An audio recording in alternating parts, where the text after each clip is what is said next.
Isa. May kilalang heart disease. O, meron din. So, it means na hindi talaga may iwasan at merong may tinatamaan ng mga ganitong klaseng sakit.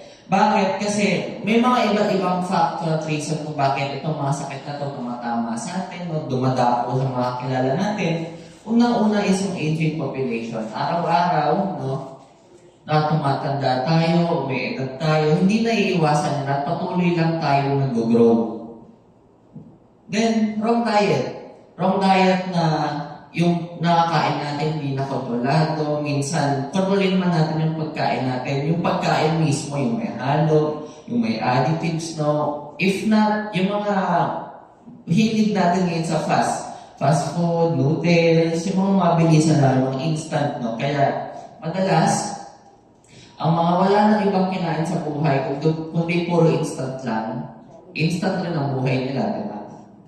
And then, inevitable stress na lahat tayo na tinatamaan ng stress, hindi natin may iwasan yan. Kahit nasa ang industry tayo, kahit anong gawin natin sa buhay, kahit nasa bahay lang, kahit nasa labas, laging may stress na tama. And then, pollution.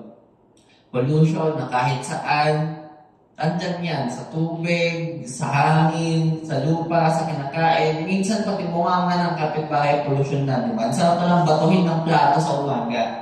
So, yun yung tinatawag na bottleneck crisis ngayon kasi ang lahat ng mga sakit na yan, wala talagang permanent solution or cure na tinatawag para sa mga yan. Kundi, di ba? Kunyari, sa diabetes, ano lang meron? Maintenance medicine, di ba? Sa heart disease, example, mga heart enlargement. Wala namang gamot na nagpapalit or nagpapanormal ulit ng heart size, pero maintenance medicine lang ang meron.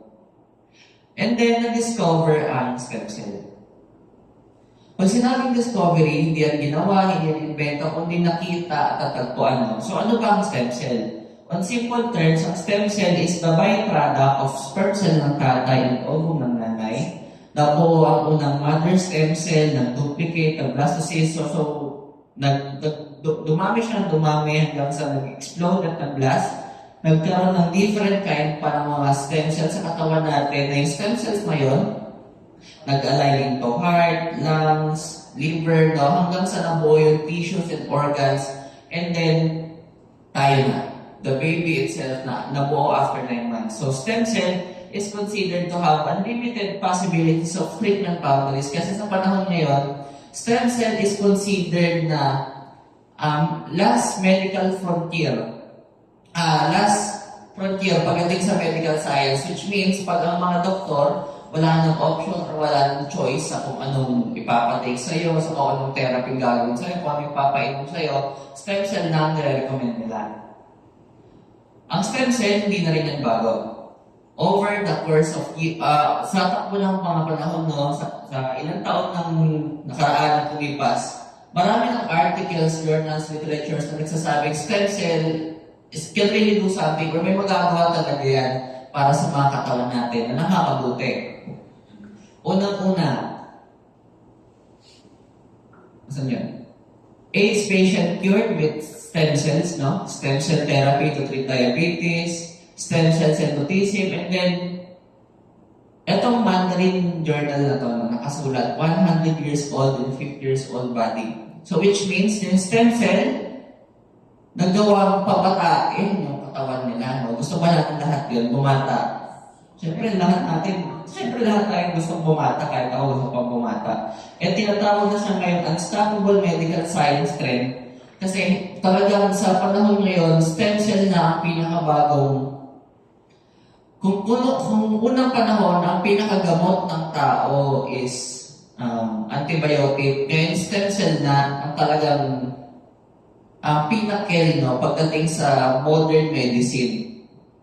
So, pagdating sa pag-receive ng stem cell, maraming paraan, marami tayong choice pag-receive ng stem cell. Una-una yung placenta injection na matatagpuan sa, na pwede mong ipagawa sa Germany, sa Switzerland, sa mga developed countries na yan, na kakain ng oras tsaka consuming. Magbigay tayo ng isang example. Si Enrile. Ilang taon siya bago siya namatay? 101, di ba? Gusto ba natin yan umabot tayo ng hanggang 101 years old? Ang sikreto daw ni Enrile is nagpapa-stem cell injection siya na ang stem cell niya is kinukuha pa sa Germany na nagko-cost daw ng millions, like 1.2 million, isang turok pa lang yun.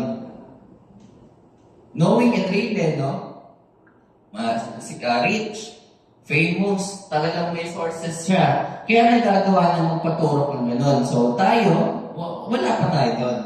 And then stem cell transplant na simple lang, meron din to sa Philippines pero expensive pa rin, no? Ang problema nga lang sa stem cell transplant is painful. Bakit? Ang stem cell transplant, kukuha yan ng stem cell sa sarili mong katawan at ibabalik yan sa sarili mong katawan ng walang anesthesia. Example is sa dalawang mata natin. Ang left eye natin is damaged. Ang right eye natin maayos. Ang doktor kukuha ng stem cell sa right eye natin, tutusukin yan ng walang anesthesia at ililipat sa left eye natin. Diba? Si tita napapaano na parang ang sakit na isipin, no? Sobrang sakit niyan. Tapos gagastos pa tayo. Gusto pa natin nagbabayad tayo para masaktan. Ayaw natin yun. And then cordless banking, ito naman para sa mga mothers. I get malakang pala dito mothers, no?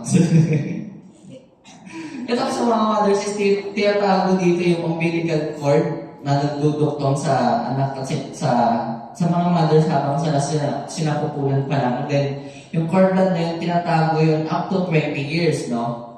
Up to 20 years lang. Pero ang ironic kasi doon, after 20 years, yung stem cell, hindi na pwedeng gamitin as nag-i-expire na rin yun. At after 20 years, doon lang lumalabas yung mga sakit-sakit ng mga anak ng mothers, di ba?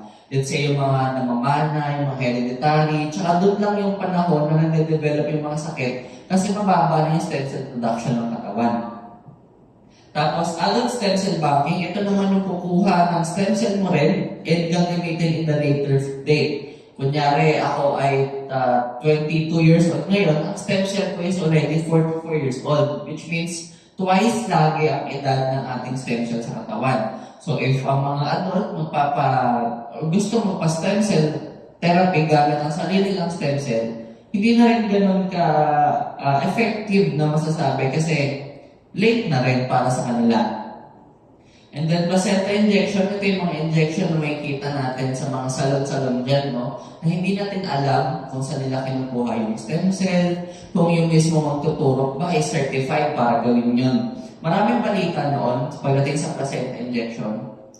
Na-feature to sa puso mo, Jessica Soho, no, rated kay TV Patrol na nagpa-stem cell therapy daw, placenta injection daw sa mukha, ang mukha na maga.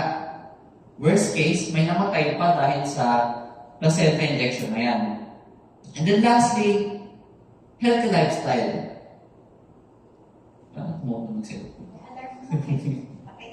Sige po. And then the healthy lifestyle na lahat tayo is may natural capability gumawa ng stem cell sa katawan natin. Which means, kung gusto natin ng libreng stem cell, kailangan lang natin maging healthy.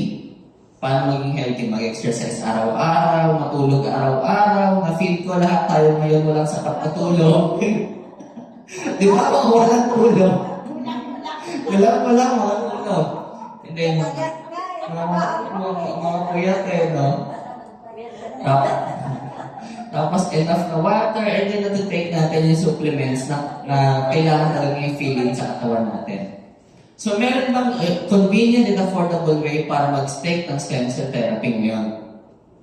Yes, we believe, no? Kasi here in Reway International, Reway is a bio-research development company na nag-focus tayo sa reversing aging. We have this various modern technology.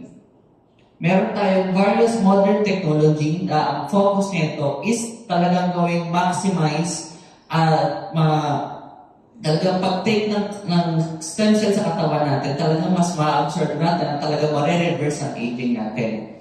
Una-una yung supercritical extraction na sobrang linis niyan ina-extract lahat ng ingredients at components. And then freeze-drying technology, ang ginagawa niyan is pinapreserve yung stem cell up to 3 to 4 years para pag-take natin, buhay pa rin yan. Nitrogen-filled technology, ito naman yung pinapanatiling buhay, live at hindi napapanis or nabubulok yung stem cell. Kasi sa loob ng capsule natin, walang oxygen yan na nagkukos ng pagkabulok or pagkasira ng mga bioorganism. Example is apple, no? Ang apple, pag kinain mo, ang kalahati, iwan mo lang dyan. After few hours, few minutes, mangingitim na yan, maninilaw, mabubulok na kasi na-oxidize. Ang ating stem cell, walang oxygen, nitrogen ng laman, which is safe to consume. Kaya hindi nag-grow yung bacteria at hindi napapanis yung ating stem cell at ibang ingredient. Then we have the enteric coated technology. Yung ginagawa nito is pinapanatili nitong matibay ang capsule natin na hindi siya malulusaw sa stomach acid, kundi mag-burst out lang siya sa ating intestine. And then the emulsification technology, sa madaling salita, pinapaliit lang nito lahat ng component natin up to nanoparticles para simula sa pinakaduluduluhan ng mga buhok natin hanggang sa pinakatalampakan natin, kaya mapuntahan ng stem cell natin. Then biosoft gel technology, ito yung ginagawa nito, much absorbable ang ating stem cell. Hindi tayo powder, hindi tayo liquid, hindi tayo hard capsule. Biosoft gel siya. Ang ating stem cell is nagmumula sa deer, no? Hindi naman lahat galing sa tail, gland, heart, skin, pizzle, yun, no? Kumukuha lang tayo sa placenta and velvet. And take note, no? Hindi tayo pumapatay ng any kind of deer dito sa leeway. As we believe na ang deer is a ancient treasure na naglalaman ng so much potential pagdating sa pag-renew at pag-rejuvenate ng isang human body, as a deer is called a medicinal animal.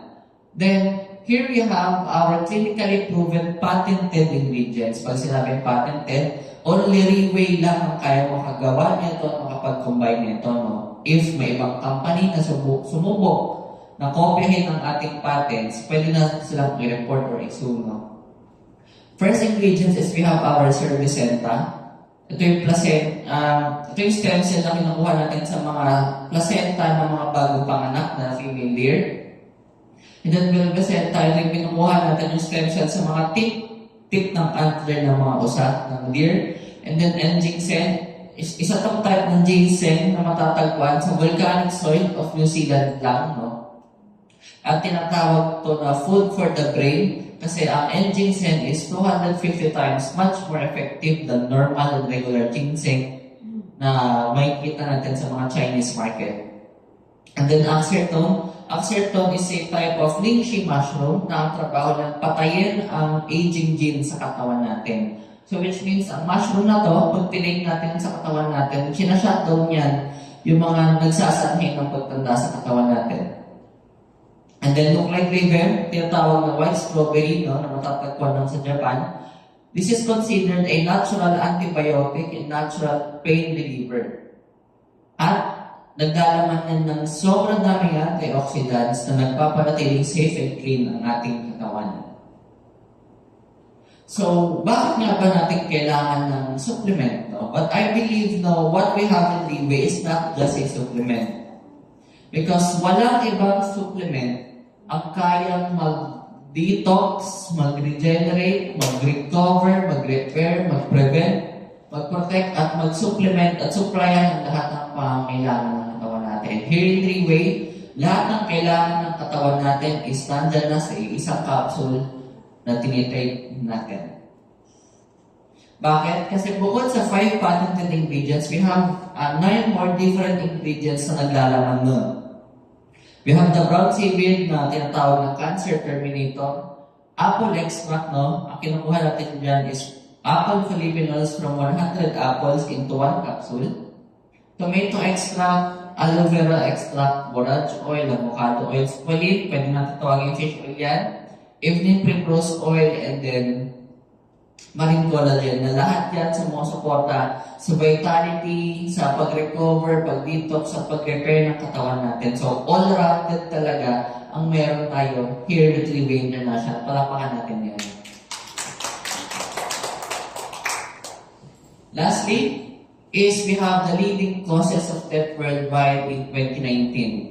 2019 pa lang to, hindi pa to 2025. May kita sa top 10 diseases yan.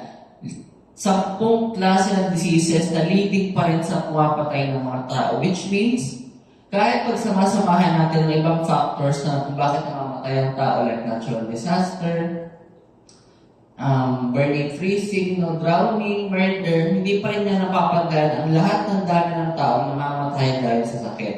So which means here with Rewe International, we try to solve this kind of problem na matuldukan na at mabawasan ang ganyang amount ng tao na namamatay here and single day.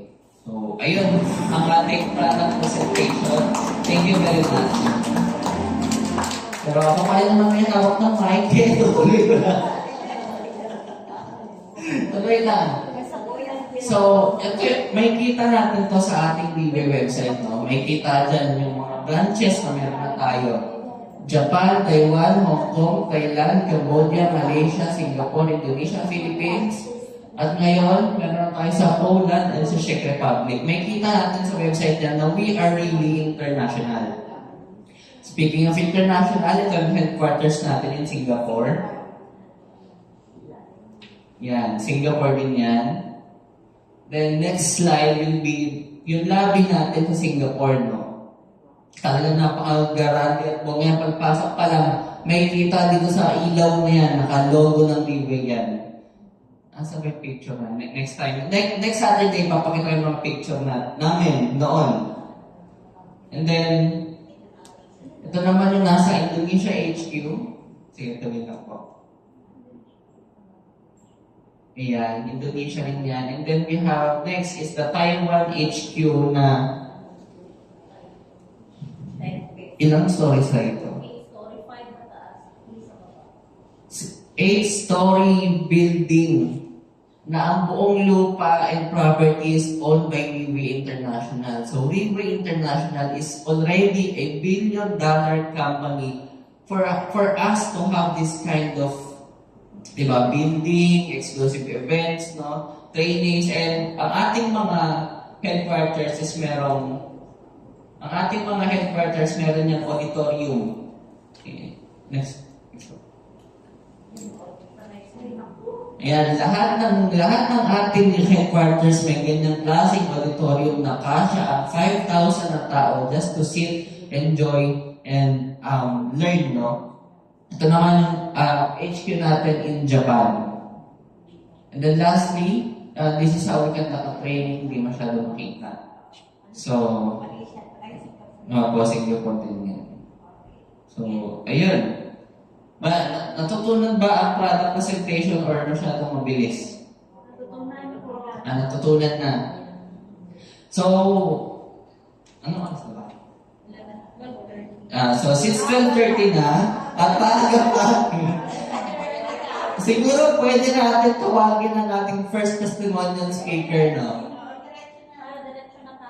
Hindi ko pa masyadong naririnig ang story niya, so tatawagin ko na lang siya, no? Without further ado, let us all welcome our first testimonial speaker, Miss Gloria Mulos.